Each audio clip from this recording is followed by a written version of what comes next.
Oi gente, bom dia. Meu nome é Luísa Chalub e na aula de hoje eu vou falar um pouquinho sobre a LINDB. Bom, se vocês não viram ainda o vídeo de introdução, eu expliquei para vocês que a LINDB não é um tema de tanta complexidade e tanta relevância para algumas provas. Então, aqui eu vou me ater a falar o que é mais básico, não vou trabalhar com exercícios aqui, porque não considero que valha tanto a pena a gente dispensar um tempo muito grande para esse tema, tudo bem? Gente, lembrando aqui, sigam o Curso PED, @CursoPED aqui no Instagram. Também se inscrevam aqui no nosso canal do Curso PED, para que vocês fiquem sempre atualizados com o que a gente postar, tudo bem?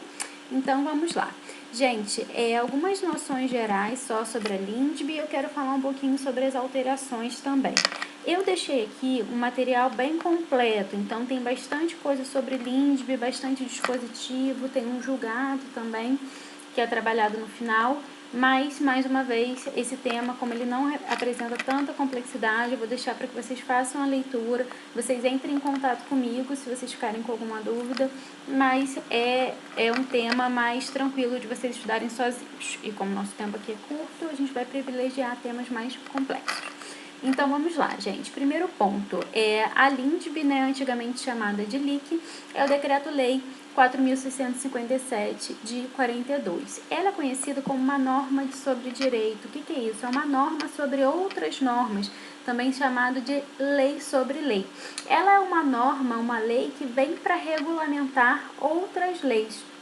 A gente tem como grandes exemplos de normas sobre direito no nosso ordenamento jurídico a LINDB e a Lei Complementar 95 de 98, que é que fala sobre a elaboração, redação e alteração e consolidação das leis, tudo bem? A LINDB, ela passou por duas modificações mais importantes recentemente. Primeira modificação, que já não é tão recente assim, foi em 2010, foi a alteração do seu nome. Antes ela era chamada de LIC, que era a Lei de Introdução ao Código Civil, e agora ela é chamada de LINDB, que é a Lei de Introdução às Normas do Direito Brasileiro. Por que houve essa modificação, gente? Porque, embora normalmente ela esteja ali topograficamente localizada antes do Código Civil, nos vademecums, ela não é uma regra, uma lei que diz respeito apenas ao direito civil. Atualmente, ela não é uma lei que diz respeito sequer só ao direito privado, ela diz respeito a todo o ordenamento jurídico como um todo. Por isso, essa modificação no nome, que foi uma modificação muito bem vista pela doutrina, uma alteração que veio para compatibilizar o nome que essa lei recebia com a função que ela realmente exercia. Então, essa foi uma primeira modificação importante de 2010, que veio por meio da Lei 12.376.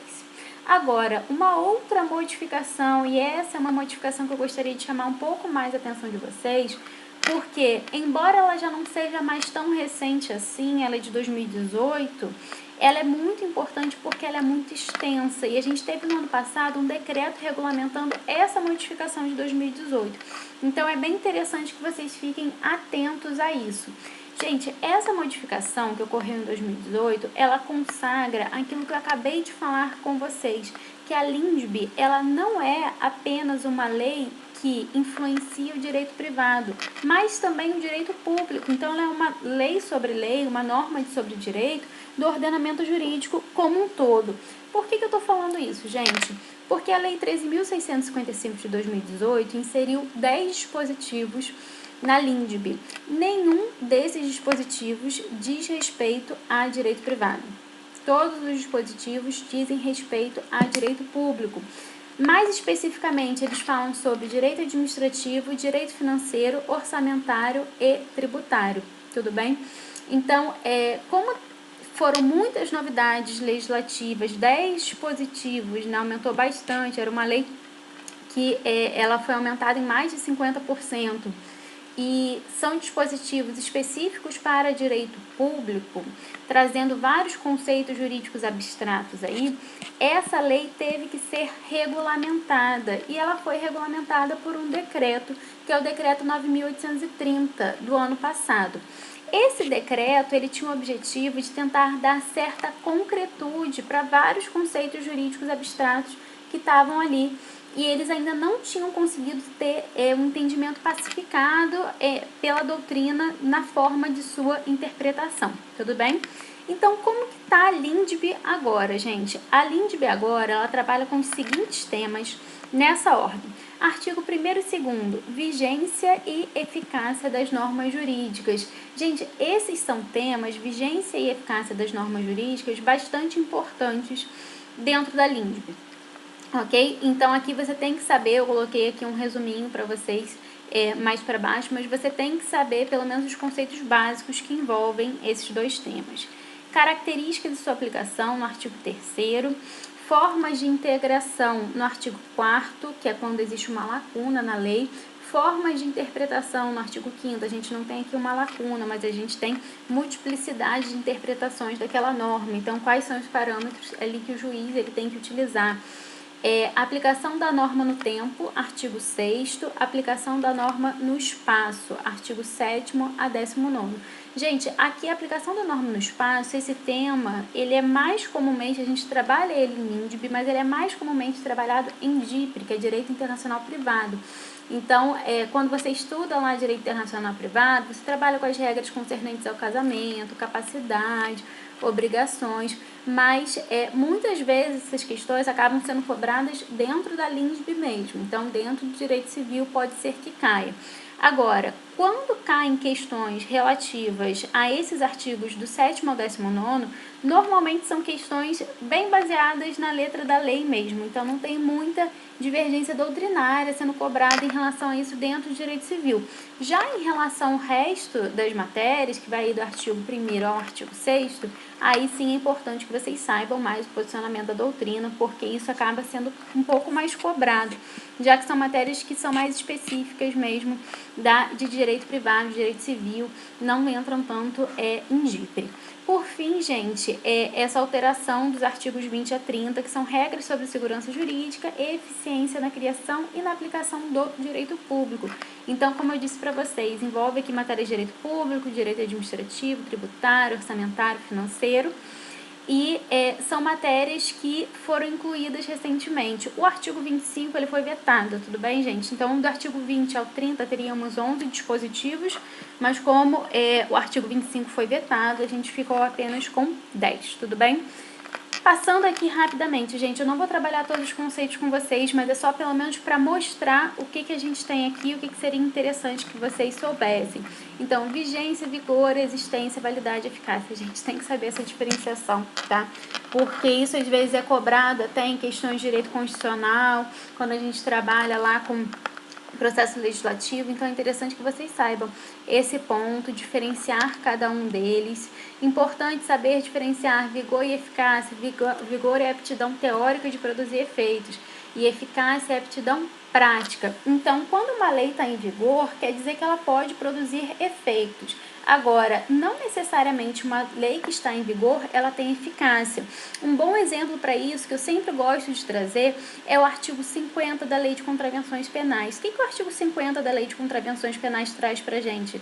A proibição dos jogos de azar. Por exemplo, o jogo de bicho. O jogo do bicho, ele é um jogo que é proibido pelo artigo 50. Agora, ele deixa de existir no nosso ordenamento jurídico? Ele deixa de existir, desculpa, na nossa sociedade? Não, embora ele seja proibido pelo ordenamento jurídico. Então, o artigo 50 da Lei de Contravenções Penais, ela é uma lei que tem vigor, ela tem uma aptidão teórica de produzir efeitos, mas ele não tem efeito prático nenhum, ou quase nenhum, efeito prático realmente muito restrito, tudo bem? A gente sabe que o jogo do bicho, ele existe, ele ocorre, e ele é praticado em muitos municípios do Brasil livremente. E eu gosto de aproveitar também esse assunto, quando a gente fala do artigo 50 da Lei de Contravenções Penais, para trabalhar também o artigo 3º da LINDB. Por quê, gente? O que o artigo 3º fala para a gente? Ele é aquele dispositivo que diz que ninguém pode deixar de cumprir a lei alegando seu desconhecimento, alegando que não a conhece. Por que isso, gente? por conta exatamente desse exemplo do jogo do bicho. Gente, a quantidade de pessoas que jogam o jogo do bicho no nosso ordenamento jurídico, no nosso país, embora seja um jogo proibido, ela é muito alta. E se essa pessoa ela sofre algumas das consequências previstas na lei porque ela pratica esse jogo, ela pode alegar que não sabia? Não, isso não é alegável. E por que isso não é alegável? Por conta do artigo 3º da LINDB. Em relação a isso, tem até uma entrevista relativamente recente que foi dada pelo Zeca Pagodinho, não sei se vocês viram, que perguntam para ele justamente do jogo do bicho, perguntam se ele costuma jogar e se ele gosta, enfim. E ele fala que sim, nossa, não, eu costumo jogar sim, toda vez que eu ganho, eu faço uma distribuição de renda, né? Eu pego aquele dinheiro que eu ganho e distribuo para todo mundo. E aí a repórter pergunta, mas você não se preocupa com o fato de ser proibido? E ele fala, ué, e é proibido? Então é isso, gente, é realmente um desconhecimento da lei, mas que por força do artigo 3º não poderia ser alegado, e é um exemplo ótimo de diferença de vigor e de eficácia. Então esse ponto eu queria tratar com vocês, porque eu acho que com um exemplo fica mais claro. Vigor, aptidão teórica de produzir efeitos, e eficácia, aptidão prática. Artigo 50 da Lei de Contravenções tem vigor, porém não tem eficácia. Tudo bem? Outros temas, aqui eu trabalhei com os dispositivos legais, né? Então, artigo 1º, artigo 2º, fala aqui do princípio da continuidade das leis, revogação total seria abrogação, revogação parcial seria derrogação, formas, aqui as características, o princípio da obrigatoriedade que eu falei naquele exemplo, as formas de integração, que elas são utilizadas, como eu já falei também no começo da aula, quando a gente não tem norma para aquele caso específico, interpretação quando a gente tem mais de uma forma de interpretar, aplicação no tempo, aplicação no espaço, que eu falei que era mais trabalhado em DIPRE, coloquei aqui em cima para vocês, disciplina trabalhada em DIPRE. E aqui é um julgado que eu coloquei, vou pedir para vocês lerem depois, diz respeito também a jogos, mas nesse caso era uma cobrança de dívida de jogo contraída no exterior, tudo bem? E aí eu coloquei aqui bem explicadinho, mas se por acaso ficar alguma dúvida em relação a isso, não deixem de me perguntar, tudo bem? Gente, esse era um bloco menor mesmo, como eu falei com vocês, eu queria fazer um apanhado geral. Vale a pena vocês lerem os dispositivos aqui que dizem respeito à modificação, eu coloquei aqui no final para vocês também, porque essas modificações recentes, artigos 20 a 30, eles são dispositivos que representam novidades legislativas, e como eu falei, novidades legislativas são sempre importantes de serem vistas, tudo bem? Se vocês quiserem aprofundar no tema, coloquei aqui os links para que vocês acessem e aí vocês consigam ler na íntegra de uma forma aqui mais aprofundada sobre cada um desses temas, tudo bem? Então a gente termina aqui esse bloco. Eu queria falar, só dar essa ideia geral, esse panorama geral mesmo. Eu acho que isso é importante e se ficar alguma dúvida, entre em contato comigo. Não se esqueçam de se inscrever aqui no canal e de seguir o Curso PED no Instagram, tudo bem?